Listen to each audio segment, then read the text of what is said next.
nandito kami sa Area 5 ngayon. Ang lakas pa rin ng ulan. So, ganito. Pahingi kay ate. Yan sila, oh. Basang-basa. Ito yung mga na-demolish. Ito, nagbabayanihan kami dito. Nanghingi sila ng bigas. May, napabili pa naman ako na bigas kahapon. Kaya, mabibigyan natin sila. O, yan. Ganito yung sitwasyon namin dito. Buti kami, andito kami sa mataas-taas na part. Kaya hindi kami naabot ng baha. Pero dun banda sa daanan namin, doon sa baba, naging pilapil na po siya. Sobrang lakas pa po ng ulan. Actually, yung gilid na part ng na-demolish doon sa may bandang ilog, ang ilog na yun, tagos yun sa San Mateo, di ba? Oo. Yung naanod yung bahay. Kumusta na sila doon? Ha? Kumusta na sila? Pero walang naanod na tao. Wala naman daw naanod na tao. So ito, ang lakas pa rin po ng ulan. Yan, ganyan. Yan, tagpi-tagpi na yung mga bahay. Ito yung nadaanan ng demolition. Where in fact, the demolition notice order is for Sitio Bacal. Pero ito, nasa Area 5 ako ngayon. Ito yung dinimolish nila. Ganyan. Yung iba nakabalik, binalik na nila agad para naman may masilungan. Yung iba talaga naka-tent lang, sobrang basa po nila. Hindi kasi ako makaikot sa sobrang lakas ng ulan. Pero yung sa daanan sa baba, pilapil na po talaga siya, tubig na po talaga. Yan, ganyan kalakas yung ulan dito. Salamat na lang nasa nasa taas kami na area. So hindi kami nabaha. Abot na daw sila, kuya.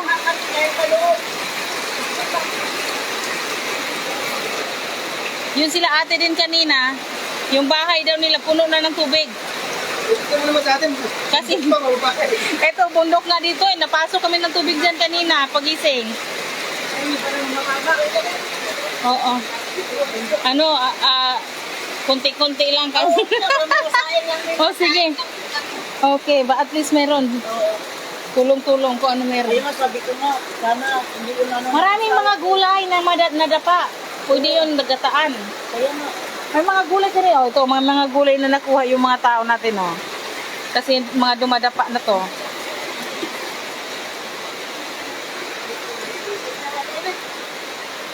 Hi, attorney. Hindi ako makaikot.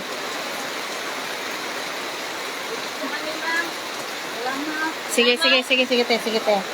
Andito sila, binigyan natin ng bigas.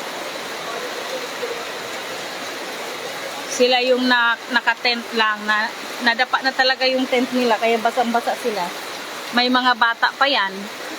Pero yung mga bata, sinafety namin doon sa may mga kubo, na may mga yero yung atip. Pati yung mga senior citizen. Ay, nako. So ito, sana makita to sa mga nagde-demolish dito na mali naman yung area na demolish nila. O ito yung naging sitwasyon ngayon. At saka yung kapitan dito, dapat sila yung magre-rescue dun sa mga tao natin na nabaha yung bahay. Walang bigas, walang O asa na yung barangay dito sa Area 5. Extension, Bagong Silangan, Quezon City. Mga botante nyo po itong mga tao dito. Sana naman may agarang tulong galing sa inyo.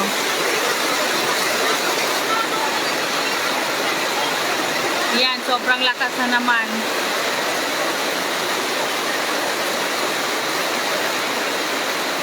So guys, hindi kasi ako makalibot. So hindi ko kayo maikot kasi sa sobrang lakas din ng ulan. So ito guys, babalik ako sa loob. So, nasa mataas na kami na area, pero yung bahay na pinagstayhan namin dito, napasukan na pa rin po ng tubig. Pero hindi naman baha, hindi tulad nung iba na talagang mataas. O yung mga mais, nadapa na. Yan. This is just an update of our location here in Area 5 Extension, Bagong Silangan, Quezon City. Ayan. Nagbabayanihan po lahat ng mga na-demolish dito. Wala man lang tulong ang barangay. Kaya wala. Matulong nga. Matulong ba yan nga? Kaya pa nga nagpag-demolis. Kaya nga, sa bagay, siya pa nga ang nag-request ng demolition na wala namang court order. They are just using a city ordinance. Ang saklap kasi may mga bata, may mga matatanda. And during the demolition, may namatay na 2 bata. May mga nahimatay, may mga napako, nasugatan ng yero. Yan.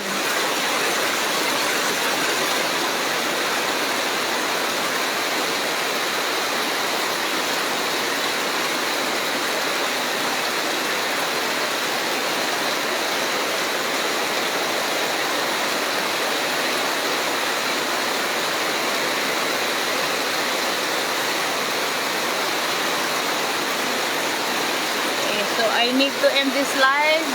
Thank you for watching. Sana po may makatulong sa mga tao dito. Kahit lang po yung mga basic necessities like foods, clothing, and water. Ang baby's needs, mga kailangan po namin dito. Kasi nagbabayanihan lang po kung sinong may bigas, binibigyan yung walang bigas. Yung may mga gulay, nagtutulungan po. So sana may makapansin dito at makatulong din po kayo. Maraming salamat. Thanks for watching.